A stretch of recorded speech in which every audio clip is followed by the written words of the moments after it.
मोनसे big breaking बासबारि ओनसोलनि रायजो राजाफोरा हा दखल खालामनायनि हेंथायै गोख्रों अजद होदों। मिथिनो मोननाय बादिब्ला बासबारि ओनसोलनि रायजो राजाफोरा जेबो मिथियाजासे हरखाब 3600 बिगा हाखौ दखल खालामनानै लादों आदानि कम्पानिया। हा दखल खालामनानै लानायनि हेंथायै बासबारि ओनसोलनि रायजो राजाफोरा दुखु मोननानै आदानि कम्पानि नट एलाउड, आदानि कम्पानि गो बेक बायदि बायदि स्लोगान होनानै बासबारि ओनसोलाव खुद्रिसारदों। बे खुद्रिसारनाय हाबाफारिनि गेजेरजों फोरमायदों दि जों माब्लाबाबो आदानि कम्पानिनो हाखौ हगारनो हाया। बे हाया जोंनि हा, जोंनि मोन्थाय। जों जोंनि हाखौ गुबुन कम्पानिनो हगारनानै जों आरो जोंनि इयुननि गथ' गथायनि खहा माब्लाबाबो खालामनानै लानो हाया। दिनै बे हाखौ गुबुननो हगारोब्ला ओनसोलनाङैनो गोबां खहा जागोन आरो जोंनि इयुननि थाखाय बियो खैफोद गोनां होननानै क'क्राझार जिल्ला पटबजरा महकुमानि सिङाव थानाय बासबारि ओनसोलनि थागिबिफोरा दिनै खुद्रिसारदों।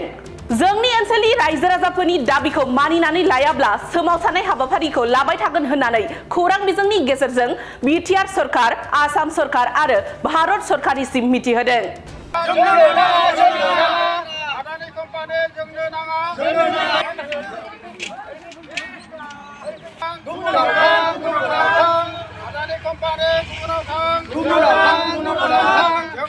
दिनैनि जोंनि बे बासबारि एलेकायाव धरना होनायनि गुबै जाहोनानो जाहैबाय जोङो जोंनि थामोनथाखौ दाबो गोराथियै मोनाखै। मानो होनबा जोङो नामजारिनि थाखाय एसेबां मानि खारबाय होमब्लाबो रेजिस्ट्रेसन खालामनानै होआखै।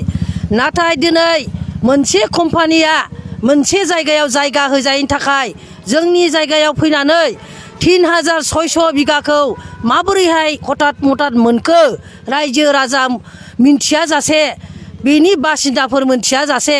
दा आं बेखौनो बुङो दे जोंहा मोनसे डिमान्ड दङ फरेस्ट राइट्स होननाय। बे राइट्सजों जों खारदोंमोन PRF एरिया होननानै। आगोलाव जोंखौ RF बानायनो थाखाय अनेक दाबि खालायदोंमोन DFOआ। नाथाय जोङो RFनि थाखाय डिमान्ड खालायनानै DC अफिसाव दंजोबो। नाथाय बेफोरखौ सोङा हसिया, खबर लाया हसिया जोंखौ डाइरेक्टयै बिदि कम्पानि फैनाया गाहाम जायाखै। बिथां हिमन्त बिश्व शर्मा, प्रमद बर' बिथांमोनहा मिथिया नामा बसुमती एप्स होननानै बिसोरो दैथायहरबाय सार्केलनिफ्राय। नाथाय बे सार्केलनि खामायाबो मोनसेबो जाफुङाखै। नाथाय मा खालामनो जोंबो बेखौनो नेयै सेलेक्सन बर्डखौ जों इसिबां मानि रिकुवेस्ट खालायबाय जोंनि एरियाखौ थाबैनो सेलेक्सनाव BTC एलेकायाव हरदो होननानै। बेखौ प्रमद बर'नि दानाय माखासे सेलेक्सन बर्डनि बे मानसिफ्रा, कमिटिफ्रा दिनैसिम अफिसावनो दङ, दासिमबो सेलेक्सन खालायनानै हरा।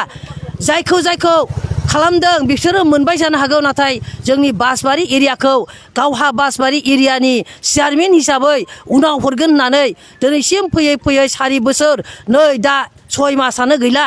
बेवहाय बिथाङा मावनो होनदोंमोन। नाथाय बे मावनायनि सिगां होनायनि सिगां मानो बेबायदि कम्पानिया जोंनिफ्राय सुख' फैखो मिन्थिया हसिया। जोंनो बेनि मोनथायखौ नांगौ आरो मिन्थिनो मोननांगौ आरो मानि थाखाय बेबादि सुफैदों आरो जोंनि हाया जाग्रोजोबनांगौ। बेनि उनाव जा बाद बाखि थायो रायजोआ लाखांनानै बेखौ बिथांमोनहा लानो हागौ। आं एफाग्राब मानि बुंनो थाङाखै। मानो होनब्ला जोंहा आमार माटी, आमार खेथि, आमार दाबि, आमार नजर बेथि। बे खोथाया मदिनि खोथाया बोरो माथो जेबो जाफुङा। बिफां गायनो हरबाय, बिफां गायबाय, फैसा 10,000 होनो होनबाय, 10,000खौबो दिनैसिम होआ। दा माथो नोंसोरो जोंनि फरेस्ट एरिया होननानै जोंनि हाफोरखौसो लाफैजोबखो। जों होनो हानाय नङा। बेयो जोंनि 6 सिडिउलनि एरियायाव जोङो मालाबाबो बर' हिनजावफ्रा गोरायैनो दङ। नाथाय बर' हिनजावफ्रा हगारनो हानाय नङा। बेखौ जोङो गोरायै दाबि दैथायहरनाय जाबाय। खुलुमबाय, गोजोन्थों। आङो बे ओनसोलनि सासे थागिबि मानसि बा आङो बे ओनसोलावनो बसबास खालामनानै थानाय।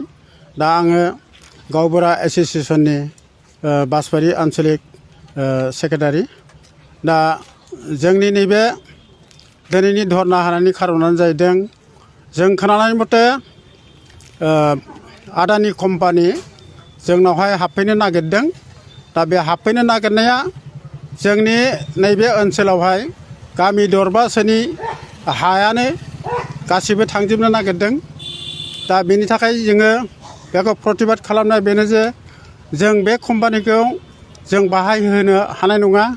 मानोना जोंहा बेहाय मोसौ मोसानि खोथा दं, हाग्रानि जुनाद जिब जुन्थुनिबो खोथा दं आरो दैज्लां जायोब्ला बे ओनसोला दैबाना जायो। दा जों हाग्रायावनो खारखोनांगौ जायो। बेनिखायनो जों बे ओनसोलखौ होनो हानाय नङा। दा खोनानाय मथे जों नैबे आदानि कम्पानियाव 3.5 हाखौ दखल खालामगोन होननाय खोनादों। दा जोङो एफा बुरजा हाखौ जुदि होयोब्ला जोंहा इयुननि थाखाय बहुद खस्थ' मोनगोन। दा बेनिखायनो जों बे खोथाखौ बुंथेनानै दोननो लुबैदों बा जोङो बे हाखौ हगारनो हानाय नङा। मानोना हगारनांगौब्लाबो दिनैहाय जों नुनो मोनदों जोंनि आसाम सरकार भारत सरकारा दिनै हा खलबसेखौनो जोंनो बा बिगासेखौनो जोंनो बेखिनि हाखौनो जोंनो रेजिस्टार खालामना होनो हायाखै। दिनैहाय गुबुन हारिनि गुबुन जायगानि आदानि कम्पानियासो दिनै बे हाखौ बायगोन बादि बा सुक्ति लानाय बादि जों खोनानो मोनदों। दा बेनिखायनो दिनै जों बे कम्पानिखौ जों बाहाय सफैनो हानाय नङा।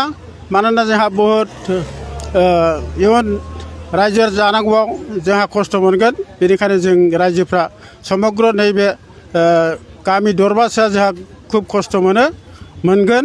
बेनिखायनो जों बे आदानि कम्पानिखौ बन्द' खालामनाय जागोन।